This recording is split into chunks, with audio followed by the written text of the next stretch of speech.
I get a lot of questions on like proper harness fitment.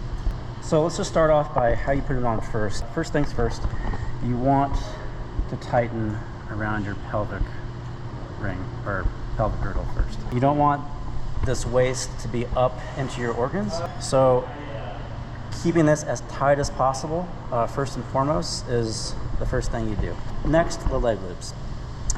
Here on the front, they're fixed. On the back, they're adjustable. You can see right there. A lot of people will leave a big loop back here loose. And the idea or the concept is if they leave this loose and then they weight their harness and sit in it, this support under their hamstring is going to slide down. It's going to put them in more of a seated position, but that's counterintuitive. It's actually not accurate. What ends up happening is all that slack tends to be loaded on the back here, and this tends to ride up and you slip off of your pelvic girdle, and your harness actually starts to compress your internal organs and makes it very uncomfortable. So when you size this up, you want this to be flat as you're standing up. Flat to minimal slack. So it's really kind of higher. And as far as the spacing, you want to be able to slide just a knife blade of your hand comfortably through. That should give you the most comfort. As far as the upper straps, it should fit comfortably but not too tight. For most of what you're doing and you're rigging or you're working at height and you're not suspended on a rope, this is perfectly fine. You want that E-ring dorsal kind of between your shoulder blades. A lot of people keep this strapping system here really loose when they're working at height. The problem with that is if they fall, that's extra distance that your harness has to stretch and you free fall for longer, which is generally not an accepted or preferred method of doing business. Okay, let's talk about our connection points. Anytime we're doing work or working lines always connect to the pelvic ring or ventral ring. Both of these on my harness are the same thing. This is just an accessory, but this is your pelvic or ventral ring, or central ring as some people call it. This is where you attach your descender or the terminal end of the rope directly into here. So this is not meant for any type of belay or fall arrest. And there's always exceptions to the rule. One of those exceptions being if you don't have a class 3 harness, and all you have is a class 2 harness or a sitting harness or seat harness, you kind of have no choice. And so you make do with what you can. So you'll just tie both your backup as well as your main working lines into this one point, the ventral point. The sternal is rated and acceptable for fall arrest, personal fall arrest system.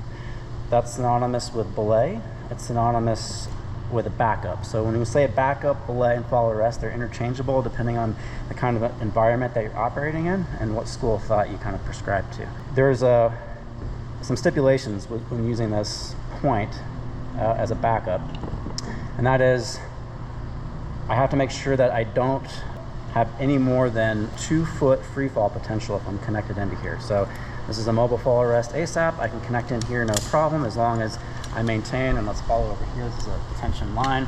So this will be an independent self belay. And as long as I keep no more than 2 feet of free fall in this system here, it's okay for sternal.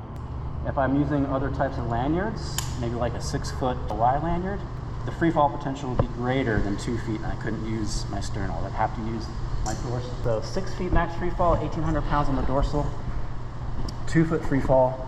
OSHA says 1,800 pounds, but ANSI and ASSP, they cut that in half, so they go 900 pounds max force. Now, once I fall on this 3 engages by US law or code, it should stop me within 3.5 feet. The Sorber Access has 8 feet of stretch or tearable material. The ASAP 40 has 5 feet, and the ASAP 20 has 4 feet.